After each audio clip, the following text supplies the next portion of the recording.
Neonatal jaundice is a common condition in newborns where the skin and eyes turn yellow due to high bilirubin levels in the blood. Bilirubin is a yellow pigment produced when red blood cells break down. Normally, the liver processes and removes bilirubin, but in newborns, the liver is still developing and may not clear it efficiently, leading to a buildup in the blood. Jaundice typically appears within the first 2 to 5 days of life, peaking around day 3 or 4. It's more common in premature babies because their livers are even less mature, and also in babies who have a different blood type from their mother, leading to increased red blood cell breakdown. Other risk factors include bruising during birth, infections, and genetic conditions. The main symptom of neonatal jaundice is a yellowish tint to the baby's skin and the whites of their eyes, starting at the face and spreading downward to the chest, abdomen, and legs if bilirubin levels rise. Other signs can include excessive sleepiness, difficulty feeding, dark urine, and pale-colored stools.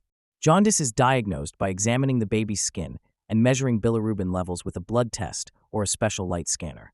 Doctors use a bilirubin chart, considering the baby's age in hours and risk factors, to determine whether treatment is needed.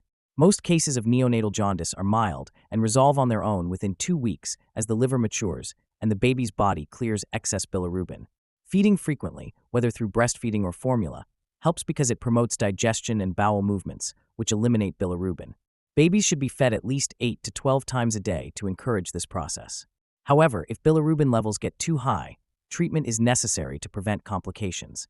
The most common treatment is phototherapy, where the baby is placed under special blue lights that break down bilirubin into a form that can be excreted in urine and stool. The baby wears protective eye covers, and treatment continues until bilirubin levels drop to a safe range. In severe cases, an exchange transfusion may be needed, where a portion of the baby's blood is replaced with donor blood to quickly lower bilirubin levels. This is rare but crucial in preventing complications. Severe, untreated jaundice can lead to kernicterus, a serious condition where high bilirubin levels damage the brain, causing permanent issues like hearing loss, movement disorders, or intellectual disabilities. Fortunately, with early monitoring and treatment, kernicterus is extremely rare.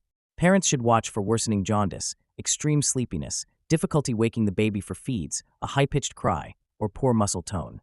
If any of these symptoms appear, medical attention is needed immediately. Most babies recover from neonatal jaundice without long-term effects. Parents can help by ensuring their baby feeds frequently and monitoring any yellowing of the skin. Sunlight exposure is sometimes suggested, but direct sunlight can be harmful to newborns, so always follow a doctor's advice. If a baby was born prematurely, had a difficult birth, or has a family history of severe jaundice, extra monitoring is recommended. Neonatal jaundice can seem alarming, but it is usually a temporary and manageable condition. By recognizing the symptoms early, ensuring proper feeding, and following medical recommendations, most newborns recover completely. If you notice jaundice in your baby, consult your doctor to determine if treatment is needed.